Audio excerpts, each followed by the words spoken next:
Hey there, my Attachment Theory in Action podcast listeners and viewers. I'm your host, Jenna Kelly. I hope this interview finds you well wherever you're listening or watching today.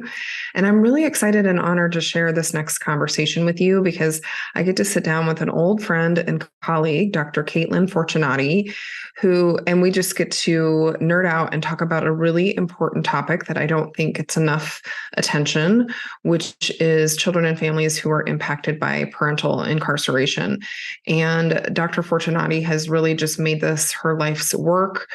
She's a licensed clinical social worker. She also has her doctorate in social work, and her dissertation specifically was focused on looking at the attachment patterns of children with parental incarceration. These were mostly case studies, and that's really what she brings to this conversation is practical knowledge from working with children and families directly for many years, identifying gaps and needs, and in some cases, when you can't find something, then she wrote her own children's book because she was trying to help children feel more reflected in the stories that were already out there.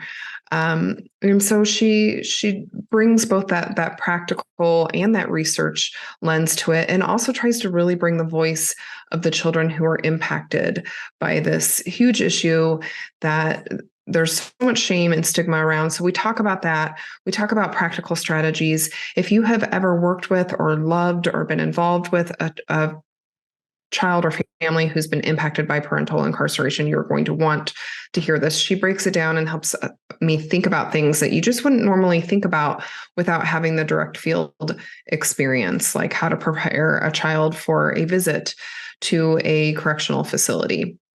So I'll tell you a little bit more about Katelen, and then you'll get to hear the beautiful interview for yourself. She's an experienced and licensed psychotherapist with a demonstrated history of working in mental health, specializing in children with incarcerated parents. And she's author of children's books that we're going to talk about in the interview that you can get as free PDFs to help give these children voice and representation of their family dynamics. She's got her doctoral degree in social work, which, like I said, she focused her dissertation on parental incarceration. And she also is a professor at St. Mary University and the director of their field education for their master's in social work program. So I hope you learn and enjoy as much as I did from this conversation. Well, hi, Katelen. Welcome to the Attachment Theory in Action podcast. It is so good to see you. Yes, it's so good to see you too after so many years. I know. I'm probably going to date us a little bit more than we would like, but you and I go back many years, and I had the honor of providing clinical and reflective supervision for you for many years. And I knew as I got to know you, like you were just one of those people, like you just had that it factor.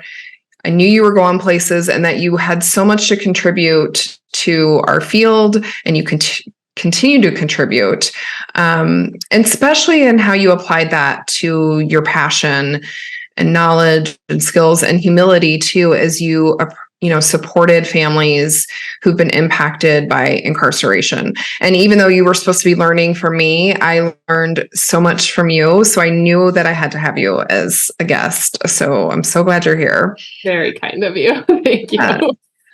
So let's start with you and bring some more of you into this conversation. And I would love to invite you to please share an attachment memory that feels really important and relevant to the work that you do. Yeah, so my work has always been focused on children with incarcerated parents. And although I don't have that lived experience, I do, I grew up in a family where my father was living and dying with cancer my entire life. And so when my mom was pregnant with me, doctors told them that he'd be lucky to get to my second birthday.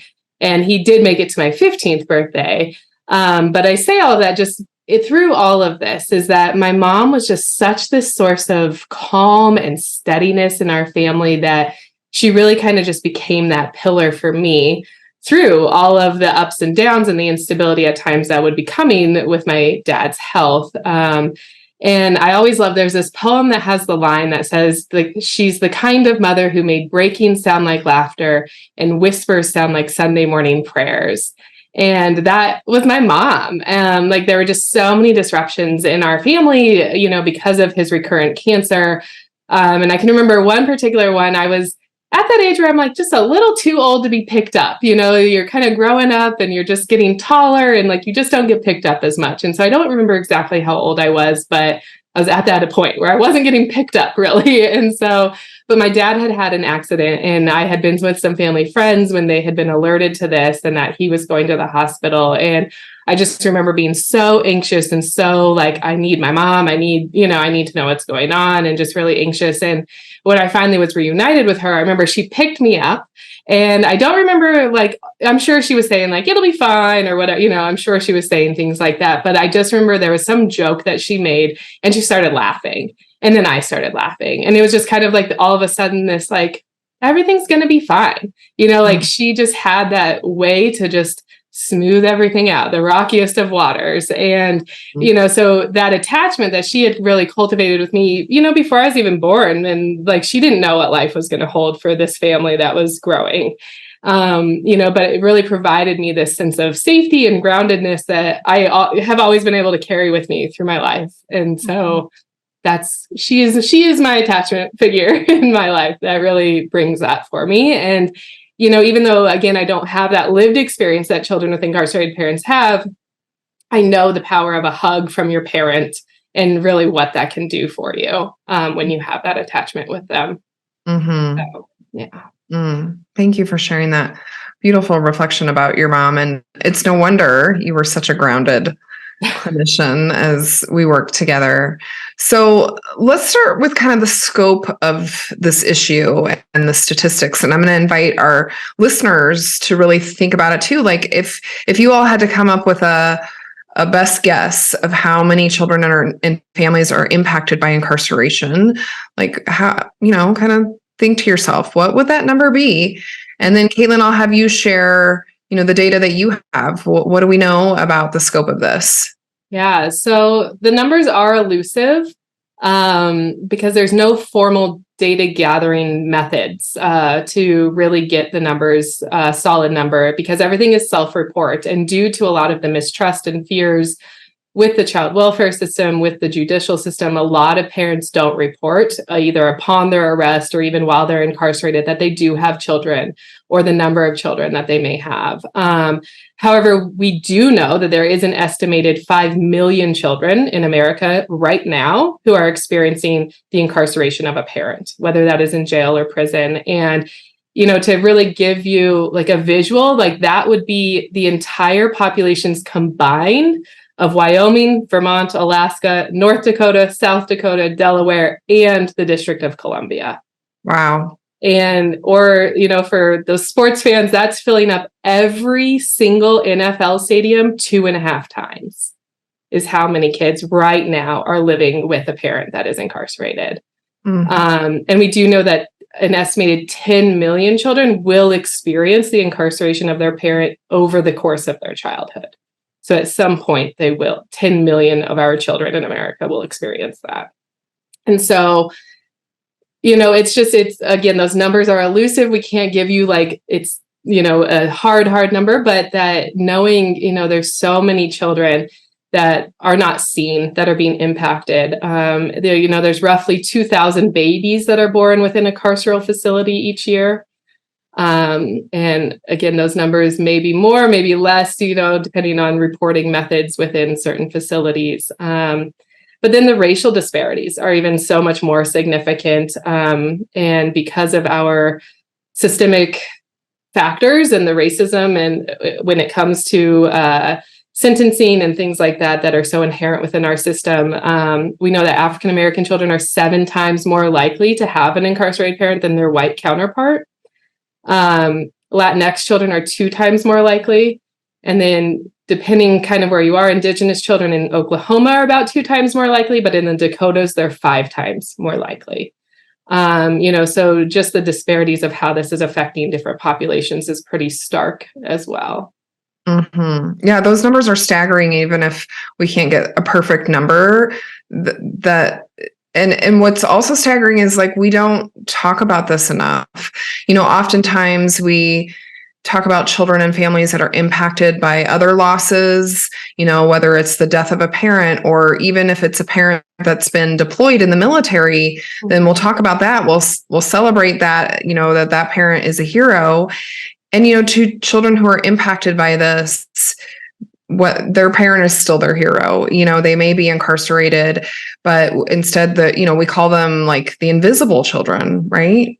Right. And the shame and stigma that our society places on them, and the messages that we say about, those that become incarcerated, that, our society is better off without them. And these really stigmatizing and shameful comments that come, and, not realizing or not taking into account that they are leaving behind families. They are leaving behind people who love them and care about them. And, that their mistake, their choices are not all of who they are. Humans are messy, humans are complicated, and, there's so many other parts to us. And all of these people that are incarcerated also represent a family that's impacted by their incarceration. And so, it's so hard to, look at these kiddos and, look at how they have such disenfranchised grief in all of this. And that, like you said, their grief and the loss of their parents is not recognized, is not understood, is not, even brought up in conversation. And because there's such a stigma around that incarceration piece, there's a researcher out there that I have really loved her work. Her name is Dr. Pauline Boss, and she has founded kind of the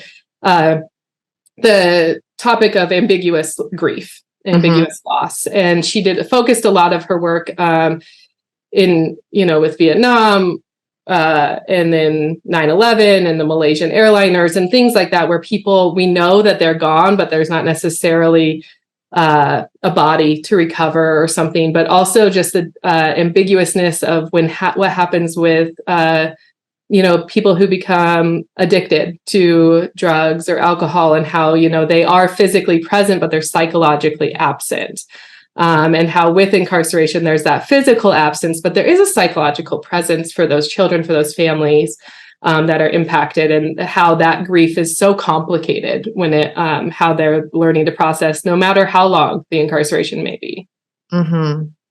Yes. So let's bring attachment more into this. And it may seem somewhat obvious, like how is a child's attachment impacted when a parent is incarcerated, and just their overall emotional development. But I know you've seen this firsthand, and may also be able to speak to what the research says on this. So break it down for us a little bit more. Yeah. So when we talk about how the kids are actually impacted, I've always believed that, we can't talk about them without them, and that their voices are the ones that matter in this conversation. And so I always like to bring their voices first before we really launch into kind of what the research, what everything is saying about how they get impacted. And I have a list of words that children I've worked with over the years have used to describe the emotional impact of their parental incarceration experience. So I'll start with that first. And so surprising, controlling, weak, unsafe, frustrating, relieving, strong, isolating, lonely, scared, helpless, angry, sad, stressful, confusing, betrayed, disappointed, upset, depressed, worried, shameful, resentful, and hopeful. Mm-hmm. And I think really when you look at this list of words of just, it really encompasses, but doesn't fully encompass how different every single child's story is. Mm-hmm. And the incarceration of their parents and how it's impacting them. And it really is so dependent on a lot of ways of what was that relationship prior to the incarceration, not only with that child, but with whoever then their caregiver is, whether that is their other biological parent or family member, foster care, whatever that may be for them, that's also going to impact their experience of their parents' incarceration. Mm-hmm. And, I think really understanding and being open to letting them lead that conversation and how they are impacted, and knowing that, we can look at the statistics, we can look at knowing, 25% of children with incarcerated parents report being socially isolated because of the stigma related to their parents' incarceration. And we know the high risk that comes with loneliness for mental health impacts and suicidality and just overall health impacts too that come from all of this. But really looking at how is this child making sense of this separation from their parents, and how can we step in as professionals, as family, as friends, whoever that may be in this child's life, to help them figure out all of these puzzle pieces and make sense to them as best as it can in a system that doesn't make sense. Mm-hmm. Mm-hmm. Yeah, I love how you bring it back to their voice, and that those are the voices we need to be hearing when we think about how does this impact their attachment. Well, let's hear it directly from them. There's also a great resource from Michael Trout, who's been a friend of the Knowledge Center at Chaddock and of this podcast as a previous guest. And he has a free downloadable, so we'll make sure to link that video called "They Took My Parents Away." And it also really speaks from a child's perspective about the different narratives that they start to create as they're trying to make meaning of this and fill in holes where they can. So can you talk to us more about some of the narratives? You gave us a great feel for all the different feelings, but what about the story that they're telling themselves that go with those feelings? Yeah, definitely. I mean, kids are great listeners, even though sometimes we say that they're selective listeners when we want them to do something. But, they hear everything that we don't always think they do. And they're piecing together information that they're hearing from different people in their lives to try to make sense. And I remember working with one young boy who I met him when he was 5. And his dad, prior to his incarceration, was involved in his life. He didn't live with him, but he was involved. He was around. There was a fairly healthy relationship there. But when he became incarcerated, the adults around this child were talking in hushed voices or little snippets that they didn't always think that he was hearing everything, but he was. And he pieced together this story about how, he was hearing dad had broken into a house and he had robbed somebody and he had had a gun. And in the boy's mind, guns meant you kill somebody. Like if you have that, that's what you do. And, and so he really put together that, well, my dad's in prison because he murdered somebody. This was the story that he had pieced together for himself. And he spent over 2 years fearful of his father and not wanting to go visit him until he was finally able to share with us the story of what he believed his father had done, which was not what the true story was. And there was no murder. There wasn't some of these very egregious things that he was thinking happened. And so when we were able to then have a conversation with him and developmentally appropriately tell him what happened, and kind of give him a more cohesive narrative for what happened, he was then excited, still apprehensive and nervous. It had been several years since he'd seen his dad, but he was then excited to rebuild that relationship there with him. And it really just took having that honest conversation and understanding his perspective on things and how he had put everything together to then be like, oh, buddy, like that's, that isn't what happened. Let's really talk about the story and let's understand that. And let's understand maybe why dad made the choices he did, but we have to include dad in on that conversation as well. And best case scenario is you have a parent who is incarcerated who's willing to participate in that conversation to build that narrative for the child. Mm-hmm. Yeah, maybe we can talk a little bit more about that too as we go, in terms of how to do that and what the different variables might be with whether the parents are choosing to stay involved. Mm-hmm. But I also remember you in supervision talking a lot about the mistakes that the adults would often make with how they're sharing this and contributing to this narrative. And I think they're very well-intentioned mistakes. I'm sure they would all say that they're trying to protect the child that they're caring and loving on. And yet sometimes that ends up being very counterproductive to their attachment and their security. So what mistakes have you seen them make, and how would you support families that are going through this with really building a healthier, more complete and honest narrative? Mm-hmm. Yeah, I do think that the adults are well-intentioned and they don't they don't know how to make sense of what's going on, and they don't know how to really talk about it, because again, our society doesn't allow those conversations and allow this as a narrative in the fabric of story and family life here in America. It's one that we really try to keep in that dark corner.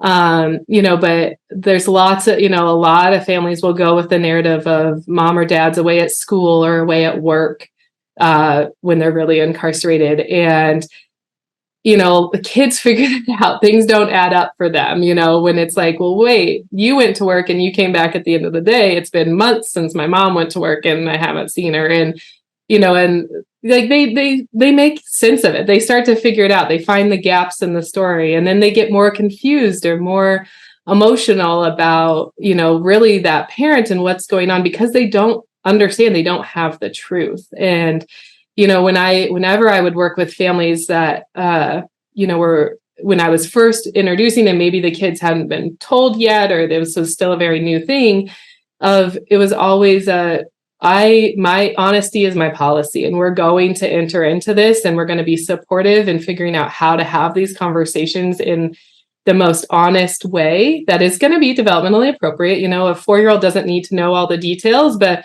the 15-year-old's going to Google it anyways and find all the details. And so let's figure out how we can have this conversation with them to make sure that they understand what is really going on in the family narrative here. Again, many of the adults I'm working with are the ones that are really uncomfortable with that reality themselves. And so then they don't know how to have that conversation, and that uncomfortability gets projected onto the children, when in fact, kids are so open and yearn to know the truth. They want to know what's going on. And, I've had kids as young as 3 and 4 be able to know the truth and handle it and make sense of it for their narrative, because when those kids are on the playground and their friends are asking them where their mom or dad is, or why is it grandma that's always picking you up, they make up a story anyways to be telling people. And so, if we can help them be more comfortable with their family story and know that there's not shame, they don't need the shame of what's going on, and how to, but we can only do that by sharing the truth with them. So again, I think with the little kids, it's talking about, when you make an unsafe choice, you have to have a consequence. And those can look like adult timeouts. And a prisoner jail is where you go take your adult timeout. And, using that language with kids, because they understand what timeout means. They understand these, when you're being unsafe or whatever, they get those terms. And so really relating it to that developmental level for them.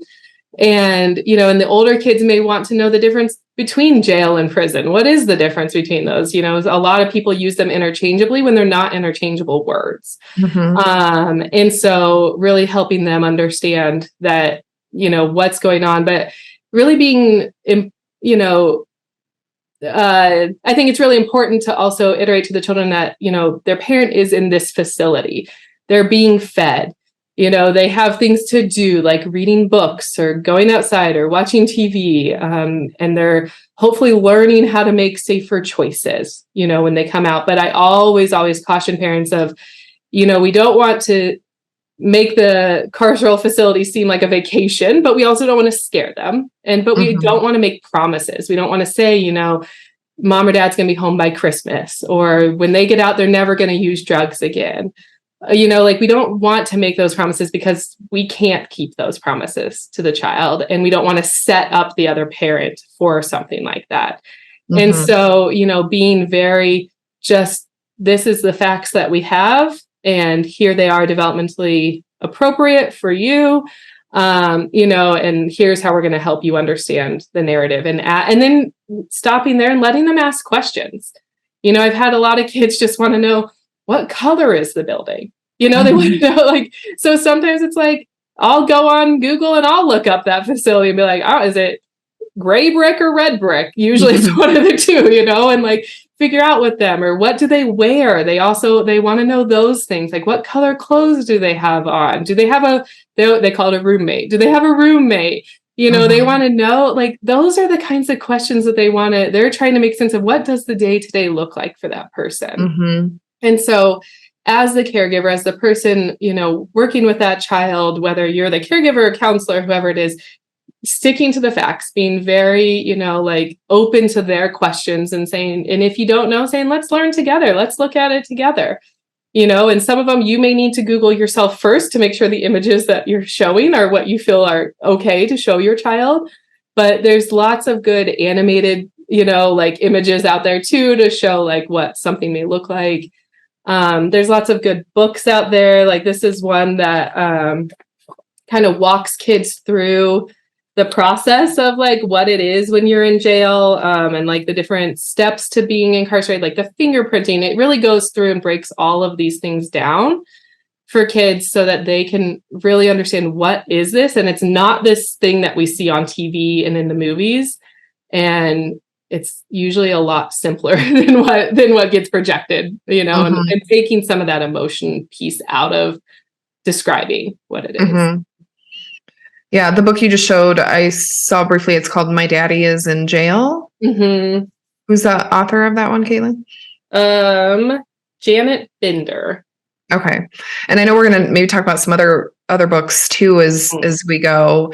But I think what you're describing, when we think about that from an attachment perspective, it's we, again, well-intentioned adults often think, they're protecting their child, and really what children don't know can often be more harmful than giving them, like you said, developmentally appropriate facts so that we could build conversations around what color is the building, what color is their outfit. That from an attachment perspective is going to help them feel connected to their parent who they may not be able to see or talk to every day, but that they're getting information about what their environment is like. And it may stir up more questions and fears too, but it sets the tone of, we can have this conversation, we can hold these fears. Because I could also see from a young child's perspective where they may,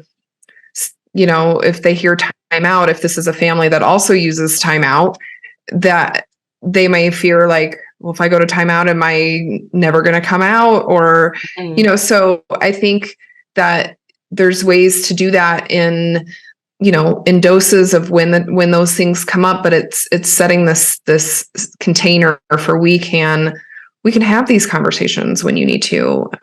So I love that you share that message with all the families that you were working with and supported them, because like you said, that it's often not only well-intentioned, but they don't know. There's not a playbook for this. Yeah. And, and a lot of times incarceration comes as a surprise to families that, they didn't imagine they'd find themselves in this situation. And so the adults are also going through their own emotional, toll through all of this. And whether this is a parent, another parent, biological parent that was left all of a sudden single parenting and trying to figure it out, or a grandparent who's now assuming responsibility for children that they didn't financially plan for, or other family members, or, whether that's kinship care into foster care, but really just, like you said, holding space for these kids to ask questions and know that it's okay to ask questions. We want you to ask questions. And we want you to understand what this is and how it affects you, and that it's not your fault. And there's nothing that you could have done to prevent this, or there's nothing you could have done to get them out sooner. And because a lot of times kids start to build those narratives when they don't have the whole truth, is that if I just act better, grandma will let dad come home, or things like that. When it's that's your behavior, who you are, your entire being has nothing to do with with those factors, and making sure you help the child, understand that there's no responsibility on their part for the situation at hand. Mm-hmm. Yes. So what else have you learned that helps support healthy attachment, even though there's these challenges, including it could be that the parent who's incarcerated may not want contact or may not want the truth shared. So how do you help families navigate this and the different nuances that come with that? Mm-hmm. Communication. I think, we've already been talking about that. That's the biggest key that I feel with these families, is making sure you're communicating with the kids, you're listening to them, you're giving them space to share how they're feeling, the questions they have, and that you're answering them. That you're not just placating those questions or those feelings, that you're really engaging with what they are saying. And again, kind of I started at the top with just the messiness of being human and the choices that we make, and that their parents' choices and mistakes are not just who they are. There's so many other sides to them. If you are able, talk about the positive memories of their parents. There may only be one or two, and that's okay, but sharing what you can that's positive, sharing photos, making sure, that the child has something if they want it, a photo to look at of their parent. And if you don't feel like you can be the one to do that, find someone who can, whether that's a therapist or a mentor or another family member, someone who can support your child through this process. I've had parents that are incarcerated that don't want their children to know all of these things. And I try to facilitate a conversation with that parent to talk about why it's so vital that we do give this child a full narrative. But also I talk with whoever the caregiver is, say, you are the one getting to make this choice at this point of what you feel is best, that's going to help your child, that's going to, help your household, help them succeed in school, whatever it may be that they're going to need to be able to achieve these other goals that you have for them. And if that's being able to understand and have a narrative of where their parent is, then that's what we need to do. And there's developmentally appropriate ways to do that. Mm-hmm. And even with the most, yucky of crimes that happen. And, there's ways to have these conversations to help children understand. And a lot of times they're going to be a lot more understanding than you think. And they're going to accept these answers a lot easier than you think they might. They're going to have emotional reactions. They're going to have, a response to it. But once they're able to integrate that understanding, typically they feel so much better having that information. Mm-hmm. Are there other rituals or activities that you've utilized in your work that have helped the child maintain that connection with the parent who's incarcerated? Yeah. So I think I love this question because kids love predictability. They love knowing how they can interact with mom or dad and knowing what they're going to get. And so when it comes to the rituals, it really just depends. Are they going to get in-person visits, phone visits, letters? Are there things, there? Unfortunately, our carceral systems are so punitive to families financially that to make visits happen, visits can be very expensive because the majority of parents are housed over 100 miles away from their homes, from where their families are. And so even getting there is burden, and people who are federally incarcerated are on average over 500 miles away from their families. And so, in-person visits are, unfortunately a luxury that most families don't get to engage in.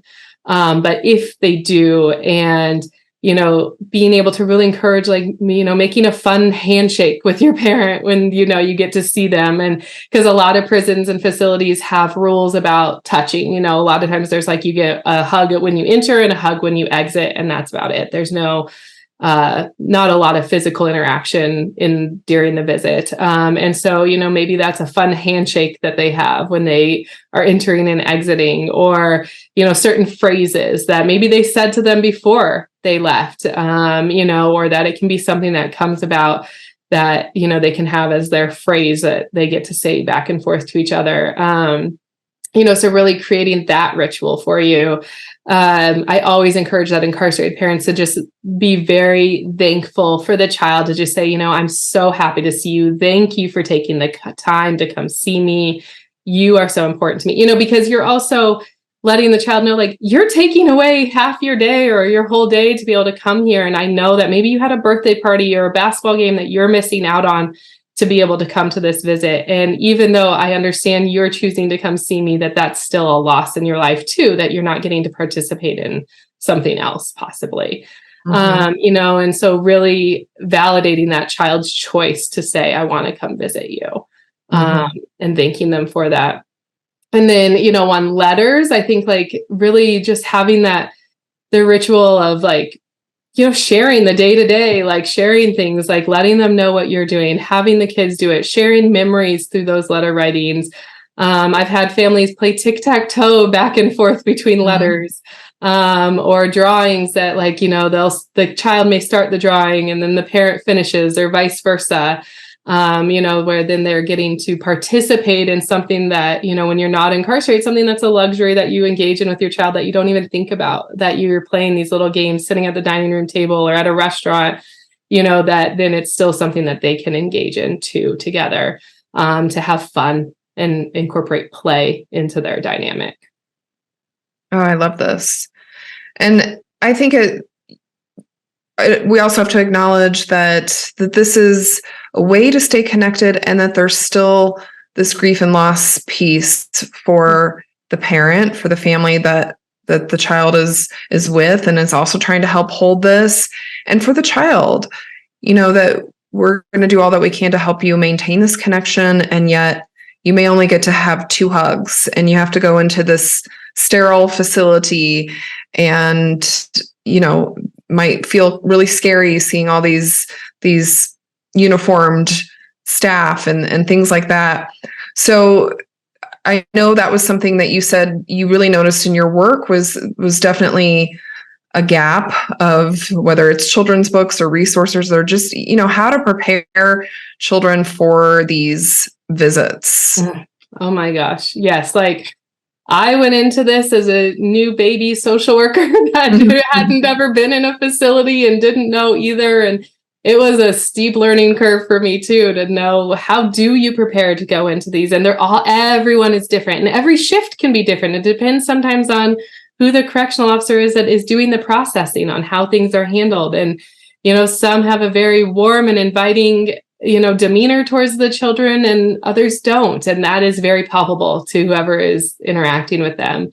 But visiting is, I always say, it's one of the hardest but most joyful things that you can do to experience with this child. But it is a lot of work to prepare as an adult and to prepare the child. I always check the website or call up there the morning before your visit. Make sure that they're not on lockdown, that visits are allowed to be happening, that visits for your particular person is allowed to happen, because sometimes they may be on an individual lockdown and not able to have visits. So, the last thing you want to do is get all the way there and then be turned away once you get there. That's the worst feeling for everybody involved, that you've done there's so much anticipation, and then to be let down so abruptly. So I always say that there's just also such a process to set up the visits, make sure that, some states make it easy to, get on visiting lists, to have the paperwork, all of that. Others are harder, that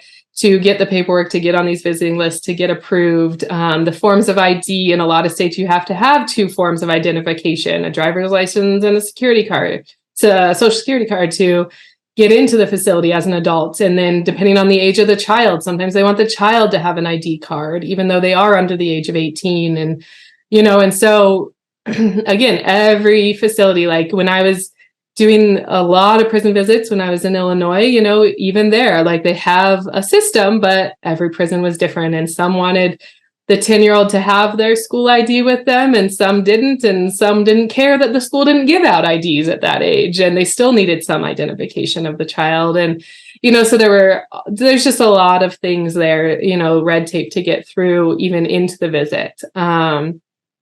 Dress code. This is also something I would stress a lot, that I encountered a lot with the different kiddos, of making sure that the dress code, that everybody is following the dress code, the children included, because they are not exempt from any of the dress code rules. I always said, pair of tennis shoes, baggy jeans, and a t-shirt is your best bet, but really making sure that what that facility requires for their dress code. And then one thing we would do with the children to prepare is that there's always a pat down process. Their body is going to be physically touched by these correctional officers as they're getting pat down before each visit. And at the end of each visit, that they're going to have to take their shoes off, that they can't wear jewelry. They have to open their mouths to have them look, and, very violating things that that you have to prepare these children for, to say, in order to do this, this is something we have to do. That as adults, that sometimes can be that barrier to say, I don't know if I want to put my child through that. But if you prepare with them and you talk to them about this, and you talk to them about why this has to happen, and that, some people do make unsafe choices and they want to bring things in that wouldn't be safe for everybody. And so this is part of how they make sure everybody gets to stay safe. And, using, again, very basic language when it comes to that, to help them understand those processes that go along. And then, knowing, like, a lot of kids, it's just also, when you talk about rituals, like, we think about, we eat together. That's like a societal ritual of, like, let's go grab a coffee, let's go have dinner together to catch up. There's always this, food is involved in so many of our interactions. And in carceral facilities, it can become this luxury item because the vending machines are so expensive, like, there's markups on everything there, and the family coming in is the ones who are having to pay for the food. And so it's knowing there's, whether you're going to prepare or not, to be able to share food with the with your loved one that's incarcerated and your children that are there. Or is that not something that may be financially feasible, and talking about that, making sure everybody's well fed before you go in. Because depends. It can be a lot. I've had to waiting in the reception area with children for 90 minutes plus before we even get processed into a visit.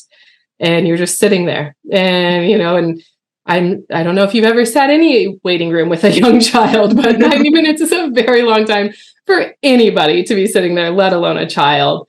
And so really making sure that you are prepared as best you can, knowing you don't know what's going to meet you when you get there. But I think, again, just really talking through the child on the front end, really heavy, practicing these things.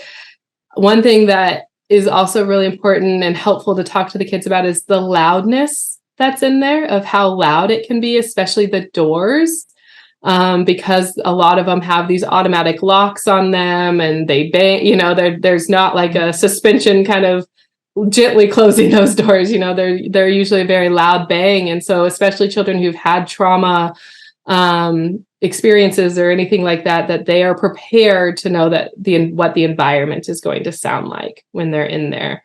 And there's YouTubes out there that you can kind of hear. I mean, we hear it on shows too, when they close cell doors or things like that, you can hear the noise. And so really just making sure you're preparing them that way.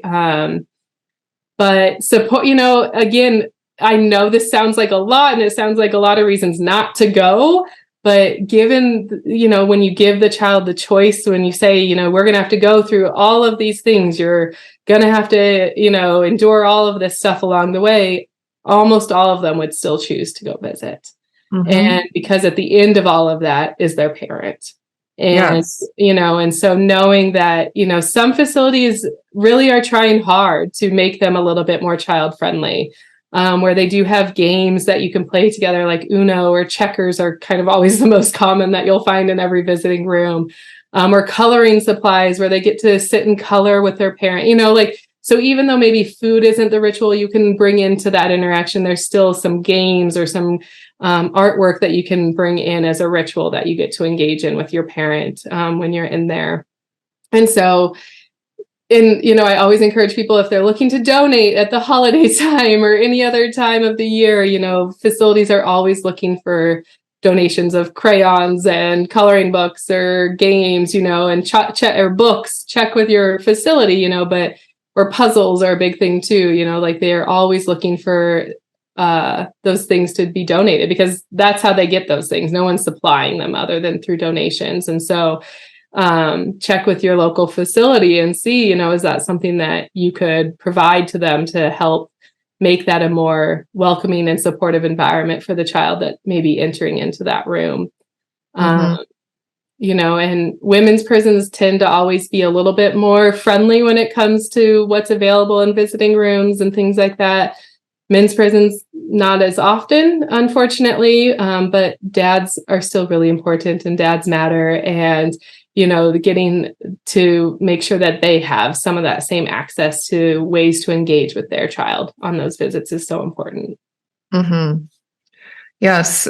Those were all such good tips. I remember hearing you talk about this, and I'm like, just stuff I would have never thought of. And I'm sure that the families that are considering visits aren't thinking of. And so hopefully, there's more and more resources that can become available and supports that kind of guide families through this process. Because like you said, the majority of children will say, yes, I want these visits, because their drive for attachment trumps all other concerns and fears and all of that. And especially if there's somebody in the family that can, or whoever is caring for them, that can really help them feel held and safe during this process, and let them know what to expect.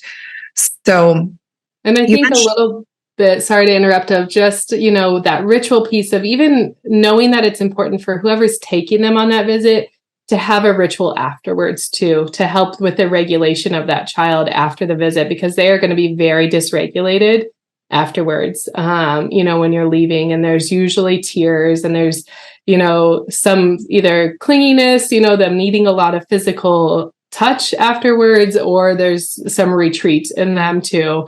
And so, however your child's reaction, but making sure that you have a ritual afterwards, whether that means you guys always go to the same McDonald's afterwards. There seems to always be a McDonald's or a Subway near every prison. And so those are typically your two most common ones. But, that maybe that's always the thing, is you always go there, or you always have a peanut butter and jelly sandwich in the car afterwards, that there's some sort of ritual connection to help your child afterwards, that you are seeing them, that you are still emotionally present for them in their attempts to re-regulate themselves after this visit.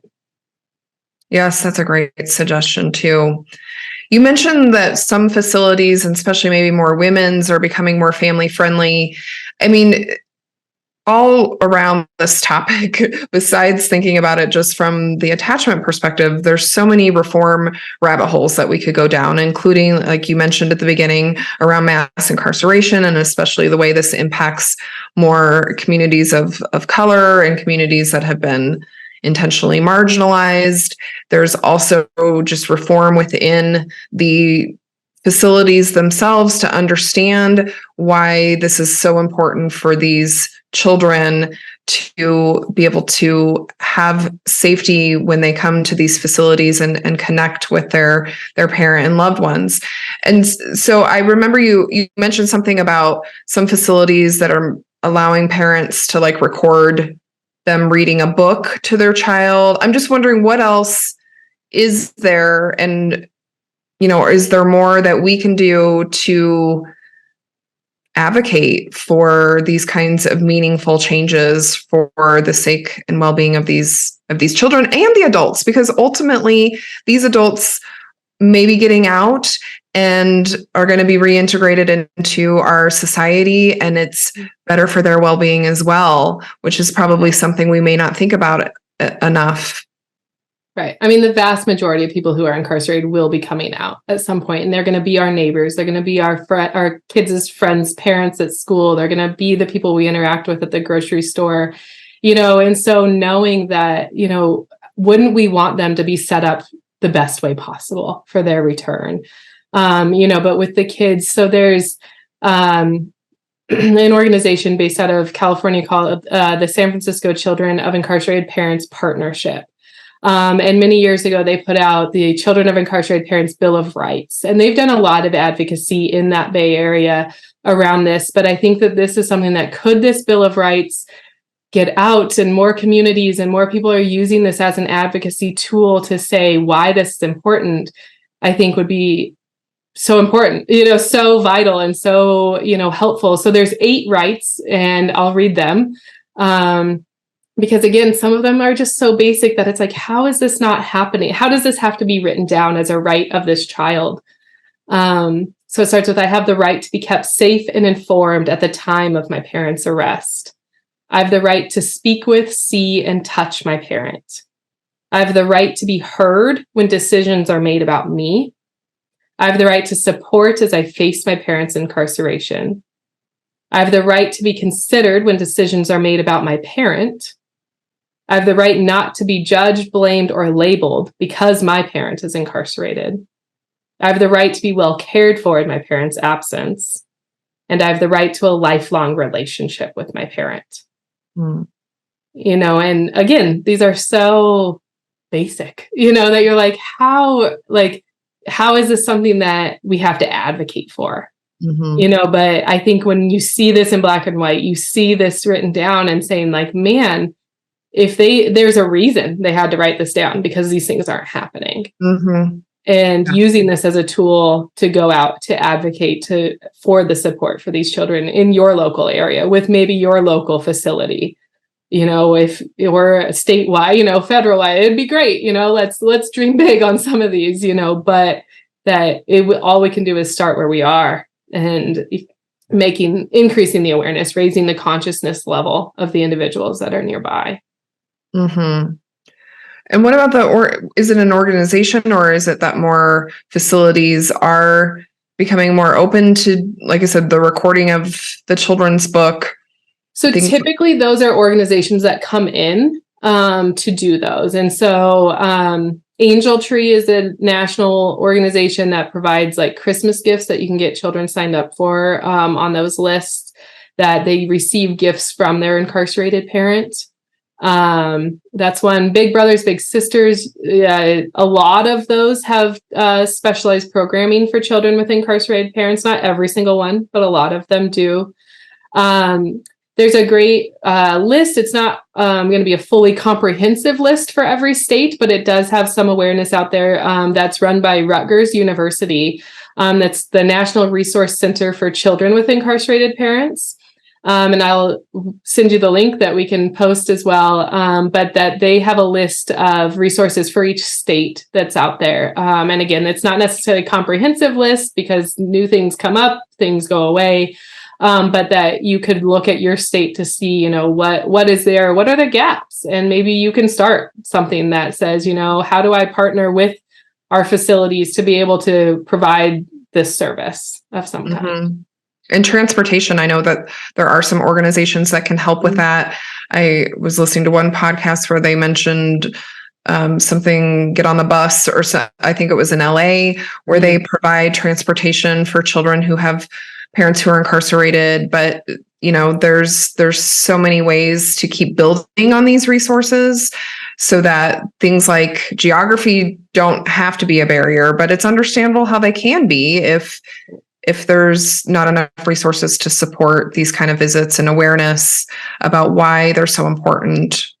Right. And a desire on the carceral facilities and to want to support this, and it comes with education there with the staff and the leadership within these facilities to also help them understand why this is important and that that they may have whatever their personal beliefs may be, but that doesn't matter when it comes to, a child's well-being, and, that their facility, they could be a leader in this process and showing that, they can maintain safety on their end, maintain all the things that they are concerned about, while also being very welcoming and inclusive of families and supporting the maintenance between these families. Mm-hmm. The other thing you talked about is how this is messy. And I remember some of the cases you shared about, parents who have done some scary things and the way that impacts the child, the whole family system. And then we're talking about helping the child maintain a connection and an attachment. I think we also have to acknowledge there may be times where that's not safe. Absolutely. To do that. And also, if there's a way to make that safe, that we're still holding, like you said, that this person has many different facets to them, like we all do, and that maybe they have done something really terrible. But how do you help families and children navigate that or reconcile that around, here's my parent and they've done something terrible or harmful, but this connection and attachment still matters? Mm-hmm. And it's particularly difficult, especially if the child has been the victim of that parent, and maybe the other siblings were not involved and were never victims and don't have that same perspective of the parent. And so they struggle. There's a different grief there of knowing maybe my parent could act one way towards me that felt safe and was fine, but that they were very unsafe towards my sibling. And, and just even the complicated, like that just adds to the complicated grief that they're going through. And really looking at, kids within that family, that they have to be treated different. Every child needs to be treated different in their own process, but particularly in families like that. And that, making sure that obviously the child who is the victim is the utmost safety concern, and making sure that they are being heard about how life is going to feel safe and who's around them and how they're being supported.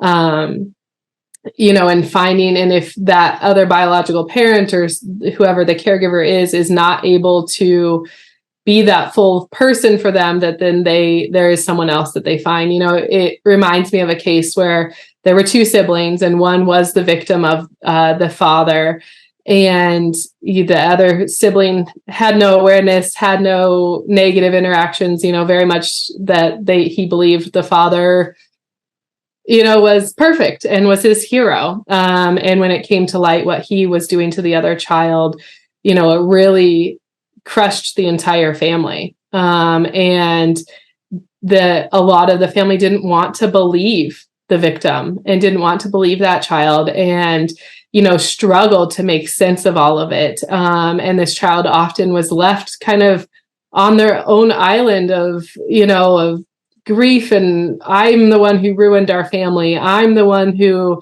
brought this to awareness, and now everything is changing and everyone's mad at me. And, like a lot of that shame and that guilt this child was feeling. And, luckily as a professional, I was able to step in. I was there with the family. I was able to intervene and, find the people in the family who could support this child and who could keep that child safe through all of this process and the court process and everything, while the other families could also support the sibling, in that this sibling's very different experience. Those ones, it's so complicated, and there's not a solid one answer for it, because every case is so different. And, but really, I think, again, starting where we started, of listening to them, like hearing them, making space that they can share, and that you're hearing it without judgment, and that you're hearing it without your own, this is what I'm going to do. What does the child need you to do? What do they want you to do? And sometimes they're not going to have those answers right away. It's going to take time to find those answers for them. But really keeping their insights at the forefront of the decisions you're making, and eventually through therapy, through processing, kids do start to understand the complicated nature of being human, and especially when someone is making very different choices towards other people, and how that can be really crushing to your understanding of who that person was. Mm-hmm. So unfortunately, there's not a great answer, but it's really just, letting them lead the way a lot of the times in what they need. Yes. And I think it really speaks to the need to have more training for caregivers, parents, family members, professionals, teachers. We may have a broader understanding of attachment and loss and grief and trauma, but this is a very niche area that we need to continue to educate ourselves on and be humbled by, and hear the voices of the children and families that are impacted by this, which I think you just did so beautifully in your work. And I know you've created some children's books and resources. So let's get more into the resources that you have created, and because those are free, and then any other resources. And if we don't have time for all of them, we'll also make sure to link all of this too in our show notes. Yeah. So several years ago, when I was maybe like not quite the baby social worker, but I wasn't super experienced yet. But, I use a lot of storybooks. As you can see behind me, I use a lot of storybooks with the kids that I work with, and helping them find examples of narratives that they can relate to, and for whatever maybe that they're struggling with. And I was working with one particular little girl, and she just said, I really like this story, but it's not my family's story. And I didn't have something that was her family's story. And, it kind of caught me of like, oh, you're right. And I don't know, I don't have that for you right now. And so young Gumption took it upon myself to then say, I'm going to write that story and I'm going to put that out there for you to be able to see yourself in a story, see your family's narrative reflected back to you. And so I partnered with Safer Society Press, who does a lot of work. They're a Quaker organization, and so they do a lot of work around carceral systems and criminal justice and things like that. And so worked with them to produce some different stories. And so I have 3 different stories that we did with them, and that they kind of showcase their storybooks that showcase different narratives. But at the end of each book is blank spaces for the children to be able to then write their own story. And so I found that just to be so important that, this may reflect a piece of your story, but it's not yours. And so let's give you the space to write yours down, to draw your pictures that show what you went through. And so that was really important to me. And so those are available for free because, again, we didn't want it to be a financial barrier for families to be able to access storybooks that maybe their children could find reflection in. And so they are available for free PDF download on Safer Society's website as well. And so that's something that, was really important to me. Another passion of mine at this point, too, is educating the future social workers coming behind me. And so I'm a professor and the field director for the University of St. Mary based in Leavenworth, Kansas, which if you know anything about Leavenworth, Kansas, there's a lot of prisons there. But we have a fully online MSW program where we have a forensic specialization where we are preparing the social workers that are coming to be able to navigate these carceral and judicial systems through the coursework that we're providing them that, I didn't always get. I was lucky to have a few kind of elective courses that I could choose to take when I was coming through school that were surrounding these topics, but offering a forensic concentration for these master students coming through that they can really enter into the workforce a little bit more prepared. I think you're never fully prepared and you're always going to be learning, but that there's some knowledge behind what they're going to be entering into. Mm-hmm. And so, so I think like those are the main ones. The other one that I really like to highlight for the little kids, and I love that it is a bilingual, it comes in Spanish and English, is Sesame Street. So Sesame Street has a project called Little People Big Challenges. Or Little Children Big Challenges. And so they took on incarceration as one of their topics. And so they have these booklets that they give out that have stories in them. It also comes with a CD if you have a CD player. I think they also have a lot of videos online now too, because I know a lot of people don't have computers with CD players anymore. But they also have these different stories and talking about particularly this little girl that is experiencing incarceration within her family and how she navigates those conversations and makes sense of what's going on. And so I love this resource for the little kids to be able to use. And so I'll give you more storybooks and some different podcasts that are out there. One of my favorite podcasts is called We Got Us Now, which is run by, and it's a podcast and a website, but it's run by people, young adults, and I think there's still children too that they use on there that have lived experience within this. And so they do really amazing work. And I think that having, their voices at the forefront of all of this is the best thing that we can do for this population, is hearing from them and going off of what they have to say. Yes, absolutely. I stumbled upon their website and podcast as well. It's founded by Ebony Underwood, and it was so enlightening and powerful to hear, like you said, from their lived experiences and the work and the advocacy and the things that they're doing. So we'll make sure to link that as well. So to end us off, Katelen, this has been so informative and helpful. What do you envision for children and the future who, for these children who've been impacted by parental incarceration?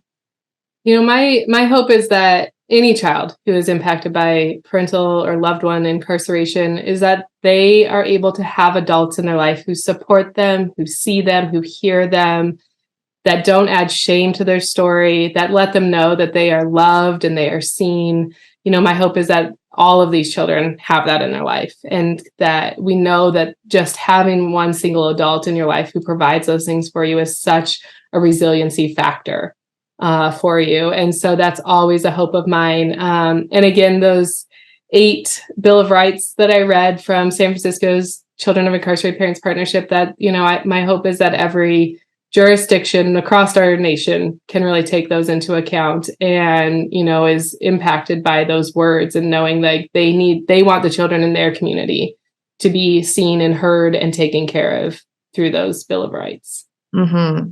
Yes. Well, I think I will join you in that vision, and I hope to continue to learn from you. I think there's ways that we can think about getting involved from a more systemic macro level all the way down to micro level of individual families that are impacted by this. We need to keep lifting that veil of shame and bringing more awareness and love into this problem. So thank you so much for sharing with us, Katelen. As always, it's an honor to be with you, and I look forward to any ways we can keep learning together. Yes, thank you so much. I really enjoyed our time together. Thanks. Take care.